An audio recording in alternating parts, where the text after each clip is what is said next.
Samostojna razstava Maruše Meglič Success is looking for a good place to stay v galeriji Dlul je del cikla Mladi kurator, mladi umetnik v organizaciji Društva likovnih umetnikov, in sicer gre za to, da galerija povabi enega kuratorja mlajše generacije, da izbere umetnika, ga povabi k sodelovanju in potem skupaj pripravite nek projekt. Gre v bistvu za neko promocijo ustvarjalcev v kulturi mlajše generacije. Jaz sem se odločila, oziroma k sodelovanju povabila Marušo, sodelovali sva že pred tem. Zdaj, zakaj ona? Sem mnenja, da je eden izmed trenutno bolj tenkočutnih, bolj empatičnih umetnikov, ustvarjalcev, in navdihnil me je njen odnos do umetnosti, odnos k ustvarjanju, način, kako pristopa k samemu materialu, ki bo eventualno potem postalo umetniško delo. Jaz sem to nekako poimenovala, da gre za humanizacijo samega materiala. Na razstavi Maruša zdaj v bistvu nadaljuje neko razmišljanje, ki je svojo materializacijo dobilo že v delu, ki je bilo nekaj mesecev nazaj razstavljeno v galeriji Kresija, in se je odločila, da bo zdaj mogoče to priložnost izkoristila, da razširi, nadaljuje to idejo. Zdi se mi, da je to mogoče povezano tudi s tem, da umetniki danes so prisiljeni v resnici k temu večnemu ustvarjanju novega in novega in novega in novega, in potem dela pogosto ostanejo na neki trivialni ravni. Se mi zdi taka priložnost v resnici precej dobra, redka.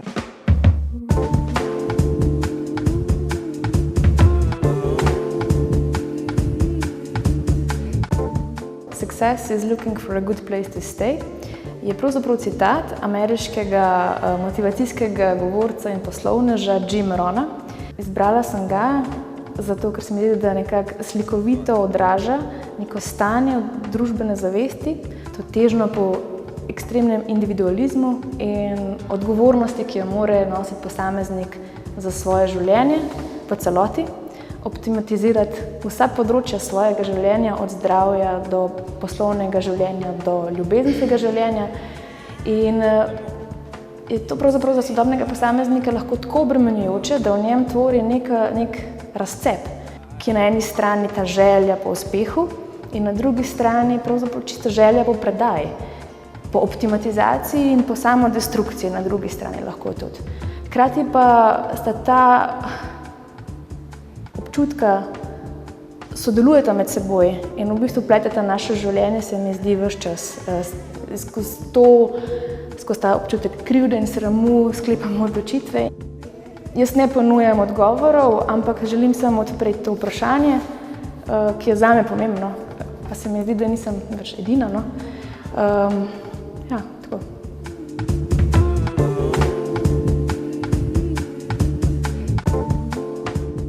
Osnovna ideja samega razstavnega projekta je, lahko bi rekli, neka dualnost človekove narave.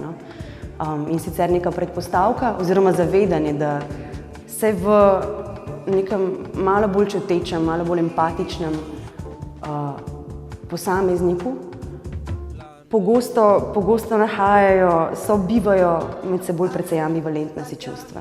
Zdaj, na eni strani gre tukaj za neko željo po uspehu, potrebo po samouresničenju, ki je pogosto nek družbeni imperativ, nekaj vsiljeno od zunaj, in na drugi strani strah pred tesnobo, oziroma strah pred neuspehom, tesnobo ob tej možnosti, da si izbral narobe, da nisi izbral dovolj dobro, da boš pač spodletel.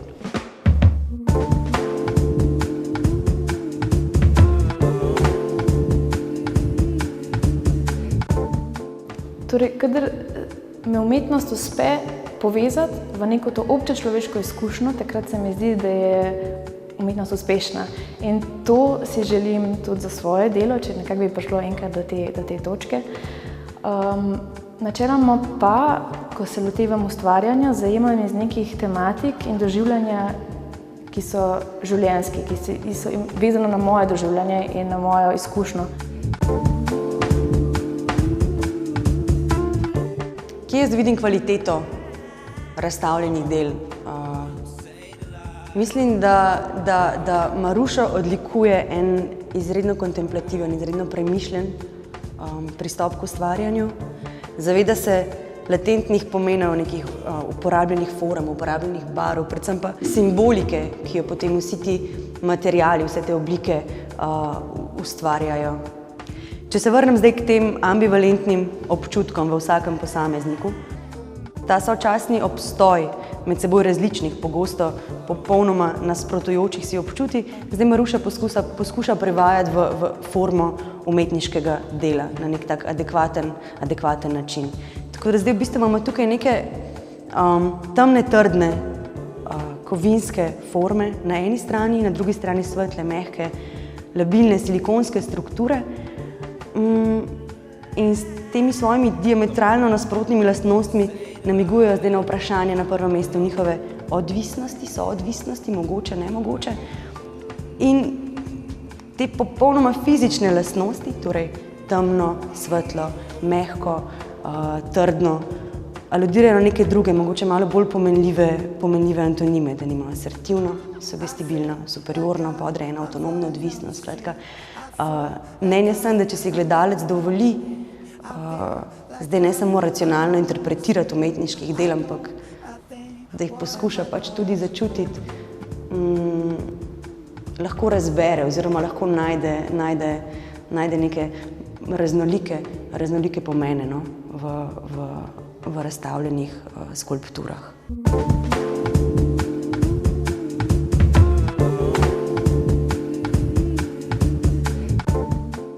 Kot je omenila Anja, je ta razstava Success is looking for a good place to stay nadaljevanje enega dela, ki sem ga pripravila v maju. Pravzaprav sem hotela v tem konkretnem prostoru to idejo, te igre, dialoga dveh materialov raztegniti. Gre pravzaprav za kovinsko konstrukcijo in dialog za silikonsko konstrukcijo. Material, ki sem ga nabrala, to je v bistvu pravzaprav vse iz trgovin za gradbeni material, za hobi material. In poigravala sem se z vsemi omejitvami, ki se pravzaprav pojavljajo, ko nekaj ustvarjaš. Od finančnih omejitev, od časovnih omejitev, od omejitev mojih zmožnosti. Pogosto se lotim ravno enega projekta, za katerega ne vem točno, kako ga realizirati, ker da bo zame izkušnja pravzaprav čisto tudi nova. In se ga lotim iz neke naivnosti, v taki DIY tehniki, se pravi sam svoj mojster tehniki. In to se mi zdi, da pogosto pač se odraža v končnem rezultatu, v smislu, da je prostor za napake in včasih ravno te napake, če sem jaz dovolj občutljiva za njih, jih uspem tudi uporabiti sebi v prid, se rodi nekaj novega, nekaj, kar jaz pravzaprav ne bi mogla predvidevati. Na tej razstavi, kako sem že omenila, imamo igro dveh materialov. Tukaj na eni strani imamo latentne silikonske forme, ki se pravzaprav nimajo notranje strukture, ki se gravitaciji predajajo, ki padajo, in potem imamo kovinsko konstrukcijo, ki stremi navzgor in premaguje to gravitacijsko silo. Imamo močna elementa horizontale in vertikale.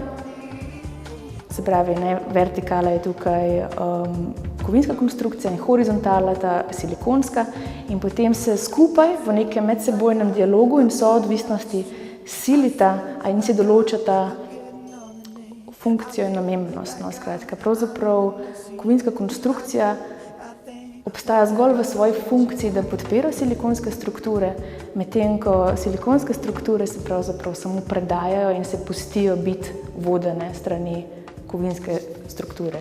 Kaj zdaj meni to pravzaprav pomeni? Gre za neko tako vizualno metaforo ali pa prevod v domeno umetnosti, nekih doživljanj, nekih tematik in vprašanj, gre za neke plastenje občutkov iz mojega življenja, iz tematik, ki se me pravzaprav čustveno ali pa doživljajsko dotikajo v tem trenutku. Zdijo pa se mi tudi mogoče pomembna za družbo v širšem kontekstu, s tem, da se nikoli ne trudim biti nekaj prav družbeno kritična ali pa problematizirati. Ta širši kontekst vedno pravzaprav izhajam iz posameznika, iz sebe. In če ta vprašanja, ki jih nagovarjam, v tistem trenutku morda se dotaknejo tudi kakšnega gledalca, da jih prepozna tudi kot sebi lastna, potem se mi zdi, da v njemu se lahko tvori neka iz tega občutka, ki ga jaz morda ponujam v dokaj abstraktni formi dveh materialov, mogoče v njemu, ki rezonira, zbuja njegove občutke in tvori pripoved, njegovo lastno, ne mojo.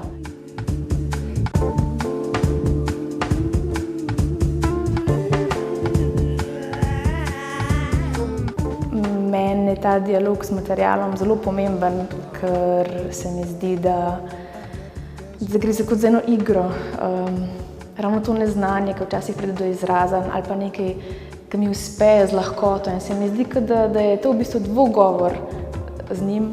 Zanimive so mi te neke ne samo vizualne, semantične ali pa haptične vrednosti materiala, ampak tudi tako čist njegove karakterne lastnosti, kako se pravzaprav ta fleksibilnost, upogljivost, odpornost na udarce, kako sodeluje med sabo, kako sodeluje z mano pravzaprav. Jaz upam, da to gledalec lahko doživlja, ne vem. Vedno je pravzaprav zelo težko loviti to ravnovesje med tem, da te svoje zgodbe ne želim preveč sugerirati in med tem, da nisem čisto preveč abstraktna. In eno to ravnovesje, podajanje tega občutka je kar težavno, no? Ampak k temu stremim v svojem delu.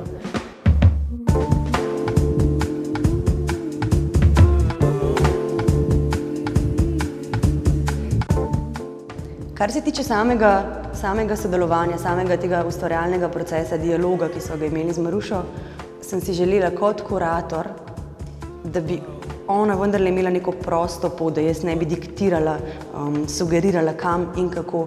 Tako da sem se v bistvu večino časa bolj kot ne počutila, kot da sem zgolj in samo gledalec in nudila, ko pač se je pokazala potreba, želja, karkoli, potem neko refleksijo. Povedali so mi, kaj jaz vidim v delih, kaj so moje interpretacije, moje misli. V resnici sem se potem tekom teh mesecev precej navezala na te, mogoče na videz zgolj neke navadne silikonske strukture pa kovinske forme. Zdaj, mogoče to je vredno poudariti, da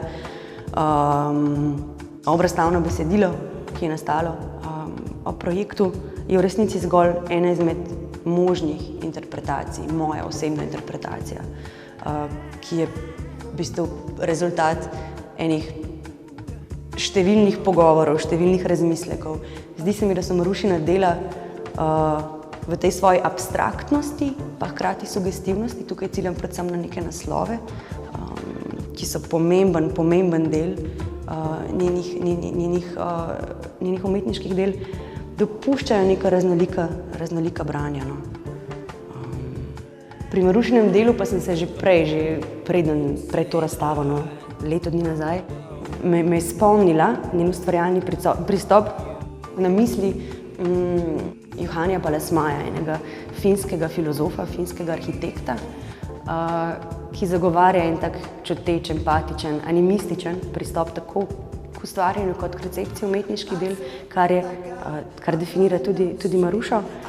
In on je med drugim rekel, da kako je umetnost kot taka v resnici tautološka, da se vedno znova postavlja ena in ista vprašanja. In da je na koncu koncev tisto ključno vprašanje, na katerega poskuša odgovoriti, kakšen je občutek biti človek v tem svetu.